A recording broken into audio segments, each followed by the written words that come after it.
Hey guys, my name's Erin Robbins. I am part owner of the Glass House here in Chatham. I'm so happy that you picked us to help you with your planting seminar project today. And I hope that you can find this helpful. The one thing to know is if you don't do it perfectly, as long as you're careful with the roots, you can put it in any combination you want and try to be creative. If you can find anything when you're at the cottage, say it's stones or little pieces of wood, say a small pine cone, feel free to incorporate this into your project. If it holds a little bit of moisture, something like a piece of wood, that you can soak that wood in water and then put it back into the planter later. It helps to build a little bit of humidity around your cactus planter as well without having to actually water the soil. So we're gonna get started. I won't be on screen anymore. You're just gonna see my hands work. But I thought I'd introduce myself really quickly and then I can get onto the project, and hopefully you guys can have a lot of fun today. And just remember, today's all about fun. The rest of the time can be keeping it alive. I'll teach you guys some little tricks after for watering and fertilizing and things like that to keep it healthy. But for now, let's get to the creative part. So first thing you're gonna do is you're gonna start with your soil. And this stuff is really nice because it has a mix of vermiculite, perlite, peat, sedge, and it's really good drainage for your succulents. And then also we picked a pot that has a saucer attached and a little drainage hole in the bottom. So if you do overwater your planter, it will be able to drain. So we're just gonna fill the bottom of the pot. You can take your stickers off if you want. Nobody will ever know. And what I generally like to do is fill it almost to the top without packing it down. Because when you do that, there should be enough room once you pack it down to make sure that the soil is all nice and tight in there and that your plants are being held up. They have a nice foundation and they're nice and sturdy. So I'm gonna start with the aloe. If you notice that your aloe is starting to turn orange and you have been keeping it very, very dry, it could be that it doesn't have enough moisture. But another way that you can tell is when you pinch the aloe, it should feel nice and firm. And when it's nice and firm, that means it's holding moisture and holding water. And so you know you don't need to water it. If you go up to it, it's looking orange, faded in color, and you pinch it and it's really soft, it means that your aloe does need more water. So first thing you're gonna do, these guys here, they look pretty good, but if you see, the roots are all kind of growing in the same direction. So almost like because they've been stuck in the pot. So you just want to gently loosen up some of those roots. And this is general rule of thumb whenever you are planting any kind of plant. You want to make sure that you loosen up those roots. This is going to help the roots go into a new direction so that they can root throughout the entire pot rather than just continuing in the same circle, so it can reach more nutrients and more water. So you could stick this right in the middle if you want. We do have a grouping of 3. So the way we did set it up was to put it in the back. But again, you do not have to do it exactly as we're doing it. And if I were in a class, I'm far too creative to ever listen. So feel free to do whatever you want. And if anyone's gonna judge you, say whatever you want. All right, so first one started. The other 2 we have here, this is a Sinico. It's another succulent. These guys here is just going to continue to trail. If you find it's trailing quite a bit and there's not a whole lot up top anymore, the best thing to do is to pinch it off. You can let this root, you want it to sit on your counter, you can leave it on your counter. The end where you pinched off will callus over and you can pop it back into the soil and you can try to get it to root into, you can get more of them to root from the base of the plant, and then you'll get a nice fuller plant. So these guys here, yours should be a little bit better watered. I'll just pop this out. This guy's a little bit dry right now, but it is okay because succulents do like to dry out between watering. So again, I'm just gonna really gently loosen the roots and just be really gentle with these guys. I'm going, since this corner is a little bit smaller and this is gonna be caving over, or cascading over, I guess. Pop it in there. And again, I'm just going to be very, very gentle. And as I'm going, I'm just making sure that I secure it into place by pulling from where I'm going to plant next and packing the soil in and around. But you want to make sure that you never plant anything deeper than what it was planted in the soil. So my aloe, I don't want to go any lower than that, making sure that the soil is at the right level. Okay. And the way I'm doing this, I'm going to have a little bit extra space in here to do some decorative stuff with the little fillers or things like I mentioned, finding around the cottage. If you have a time, grab your drink. Hopefully you can go and take a little stroll and find some neat things through nature. So this one here, there's not a hole, it's not root bound or anything. If you pull this guy out or one of your Echeverias out, they tend to have very small root systems, especially when they're a small plant like this. So if a lot of the soil falls off, don't worry, it is still going to survive, even if it just has a small root system.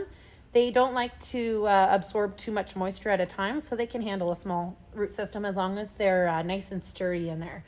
So again, I'm just going to make a little small hole with my fingers. See there? Just a small hole, if you can tell. You know what? I'm actually change of plans. I'm going to put it back a little bit further. Maybe right there. So not right in the corner. Nah. Let's put it right in the front corner. So you might find that it fits better in a different spot for your plant. For us. And I just took away some of the bottom pieces because what I'm going to do is I'm going to put some moss and soil around the base.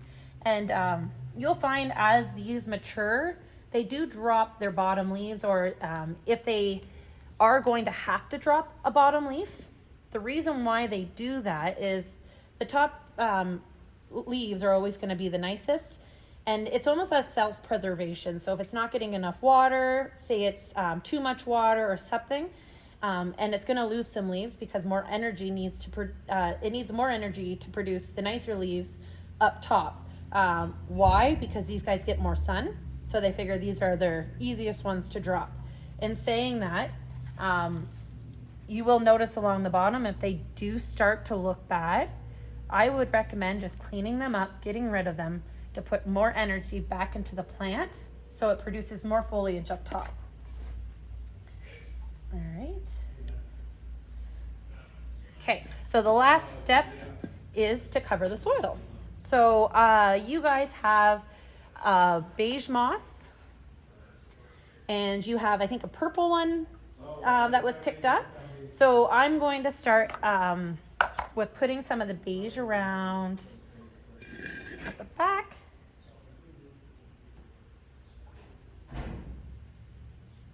And if you choose a succulent that has a little bit of purple in it, I recommend using that purple moss near that plant because it's really going to bring out the coloring. Especially, I know there's some Echeverias that you guys picked up that have a little bit of a pink edge to it. Using some of that purple moss around the pink will really bring in that color that you see. I don't have any of the purple moss in a bag without opening a brand new one, so I'm just going to use these stones to give you the idea of that purple effect.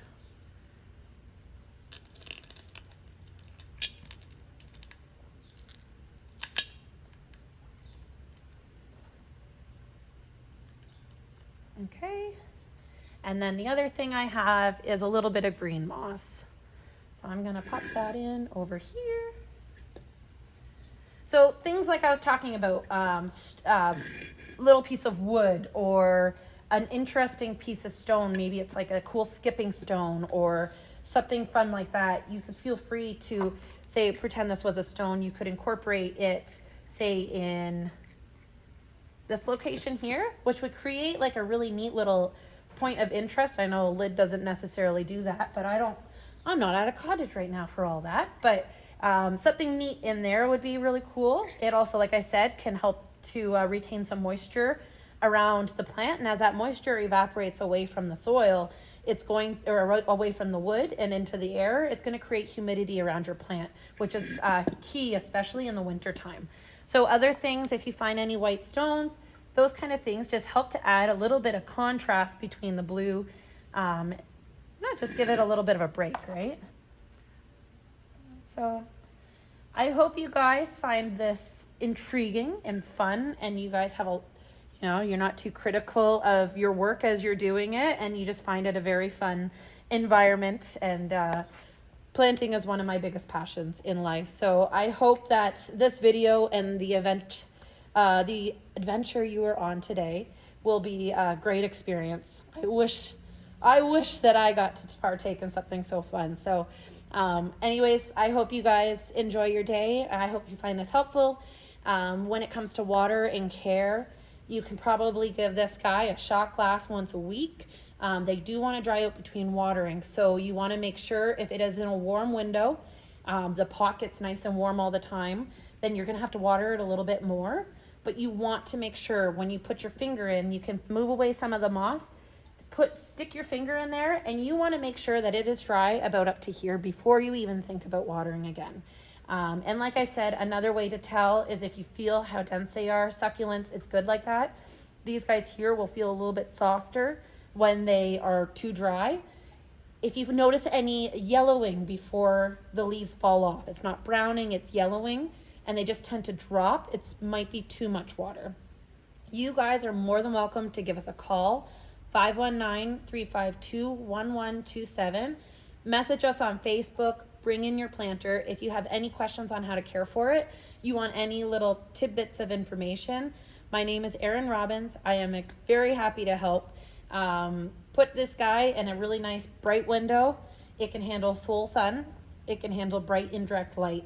It will do better in full sun though. When it comes to summertime, feel free to put it outside in a nice area. If you're going to put it outside into the hot sun immediately, try to get it acclimated first.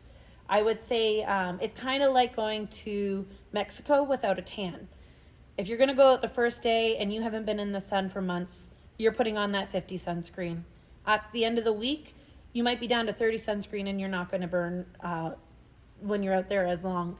Succulents, any type of tropical is the same thing. If you're going to move it outside over the summertime, just make sure that you acclimate it during the first week. So you might want to give it, say, 5 hours the first day, first few days, maybe 7 hours by the end of the week, and it will be happy. Anyways, give us a call if you have any questions, and I hope you enjoy the rest of your day.